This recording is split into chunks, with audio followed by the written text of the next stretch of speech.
Pak Sony, selamat sore, semoga sehat selalu. Sore Mbak Friska, Alhamdulillah sehat. Terima kasih. Pak Sony, bicara soal satu kasus baru yang merupakan transmisi lokal, kalau untuk mencegah tentu kita harus tahu dapat penularannya dari mana. Untuk transmisi lokal ini seperti apa awal penularannya, Pak? Informasi dari Satgas. Ya, jadi itu masih dilakukan penelusuran karena begitu ditemukan kasus positif selalu dilakukan penelusuran dan itu wajib ya. Nah, kemudian penelusurannya tentu di tempat-tempat yang di mana dia pernah melakukan kontak erat. Belum diketahui apakah di Jakarta ataukah di Medan karena yang bersangkutan ini kan Jakarta Medan bolak-balik. Itu gunanya kita menggunakan Peduli Lindungi kan karena yang bersangkutan juga pernah melakukan mobilitas ke beberapa fasilitas publik dalam beberapa hari terakhir, sehingga ketika kita check in Peduli Lindungi kita bisa tahu apakah kita pernah kontak erat atau tidak. Ini masih dalam penelusuran Mbak sejauh ini. Awal diketahuinya karena ada laporan atau seperti apa, atau ada gejala atau seperti apa Pak Sony? Enggak, memang kan ada dua ya kan, penularan Omikron ini bisa dari imported cases karena kasus dari luar, begitu ditemukan misalkan mereka yang di karantina ini ternyata positif langsung dilakukan whole genome sequencing ya. Apalagi kan sekarang dengan adanya tes PCR SGTF itu bisa mendeteksi lebih awal. Kemudian juga bagi mereka yang tidak pernah melakukan perjalanan luar negeri dilakukan sampling terhadap whole genome sequencing-nya. Jadi tidak semuanya tetapi dilakukan sampling dan itu untuk mengetahui, dan kebetulan diketahui bahwa dia adalah pasien dengan varian Omikron. Tentu Kementerian Kesehatan yang paling tahu detailnya. Nah, soal seperti ini kan artinya yang bersangkutan sudah berinteraksi dengan banyak orang yang kita tidak tahu ya, begitu Pak Sony. Nah, langkah pengetatan untuk mencegah Omikron ini meluas seperti apa kalau dari Satgas?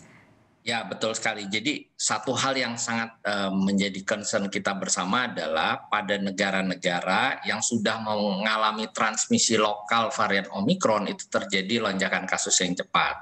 Oleh karenanya ketika kita tahu ada satu kasus di mana terjadi transmisi lokal dan kita juga belum menemukan siapa yang menularkannya, itu perlu dilakukan upaya pengetatan. Nah, pengetatannya dalam artian memang sebetulnya kita tidak perlu khawatir berlebihan, tidak juga boleh menciptakan stigma ya, jadi jangan memberikan stigma bagi mereka yang terkena Omikron, tetapi kita harus berhati-hati karena varian ini kan cenderung lebih menular, sehingga penerapan protokol kesehatan itu sangat penting. Makanya pemerintah berkali-kali mengingatkan pada masyarakat dalam melakukan aktivitas agar melakukan check-in Peduli Lindungi supaya tracing kita, kontak tracing kita menjadi lebih mudah.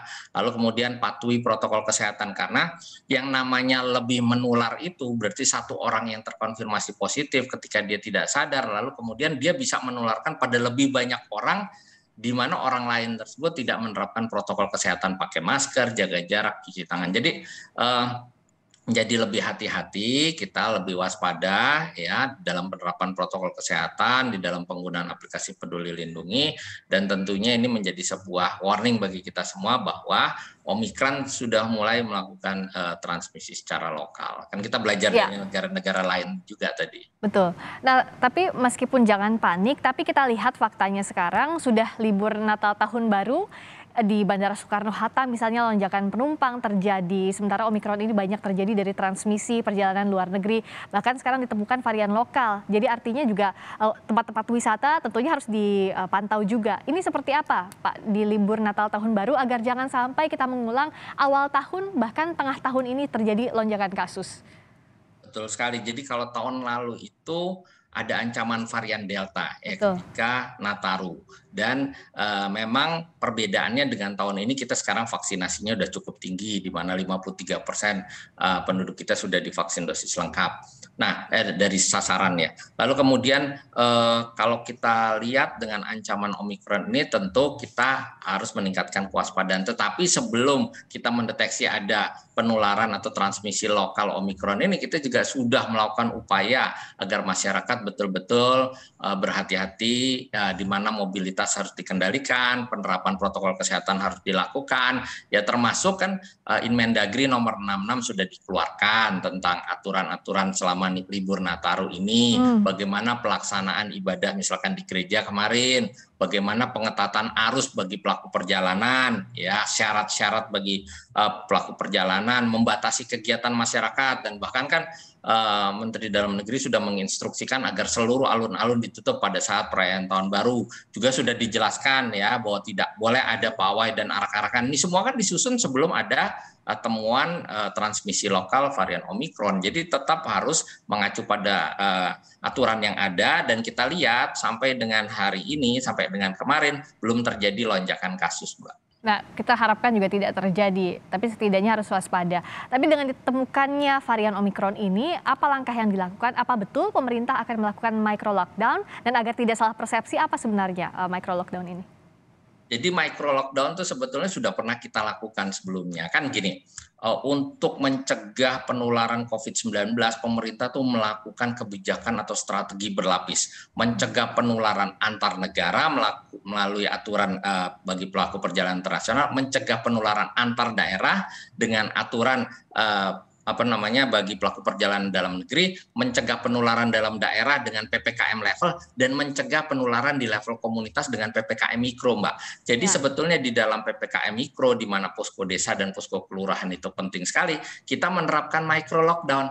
Kalau di dalam satu RT misalkan terdapat beberapa kasus, ya, sehingga RT tersebut diasumsikan sebagai zona risiko tinggi, ya, sehingga harus dilakukan lockdown. Ya di lockdown, jadi orang yang di dalam tidak bisa keluar, orang yang di luar tidak bisa masuk, seperti itu. Dan itu sebetulnya sudah diterapkan pada saat kita pemberlakuan PPKM Mikro, karena PPKM Mikro ini terus berjalan meskipun kita menerapkan PPKM level di kabupaten kota. Oke, jadi misalnya kalau kasus ini bisa jadi apartemen tempat orang ini tinggal dilakukan micro lockdown, kemungkinannya demikian? Bisa, kalau misalkan dari tracing ternyata ditemukan ada beberapa kasus lagi. Oke, gitu. Jadi tergantung nanti hasil tracingnya seperti apa begitu ya, Pak? Betul kan kita nggak bisa micro lockdown kalau misalkan tidak ada kasus lainnya. Oke, terakhir, jadi untuk masyarakat mengubah perilaku seperti apa? Karena kan kita antisipasinya inilah libur Natal Tahun Baru ini yang paling dekat. Ya betul, jadi gini, masyarakat tolong tahan semuanya ya, tahan diri. Kita tahu bahwa sudah hampir 2 tahun kita seperti ini, tetapi kita sebetulnya hampir menang ya. Bahkan WHO sudah menyatakan bahwa 2022 ini harusnya menjadi tahun terakhir pandemi, tidak ada lagi pandemi. Tetapi butuh kerjasama kita semua, jangan sampai terjadi lonjakan kasus. Karena biasanya munculnya varian baru juga akibat lonjakan kasus. Oleh karenanya semua harus tahan diri ya, batasi mobilitas jika memang tidak terlalu perlu, tunda dulu keinginan kita untuk berwisata kalau memang kita tidak bisa memastikan bahwa diri kita sehat atau tidak bisa memastikan bahwa kita mati protokol kesehatan. Patuhi protokol kesehatan. Pakai masker, jaga jarak itu sangat penting ya, karena varian ini lebih menular, maka jaga jarak juga menjadi sangat penting, bukan hanya pakai masker ya. Jadi semua mendukung, dan mudah-mudahan kita bisa melewati pergantian tahun dengan sukacita, bukan dengan duka cita. Jadi tahan diri, batasi mobilitas, dan protokol kesehatan ini hal wajib. Terima kasih Pak Sony Hari Harmadi, Ketua Bidang Perubahan Perilaku Satgas Penanganan COVID-19 telah bergabung di Kompas Petang. Selamat sore.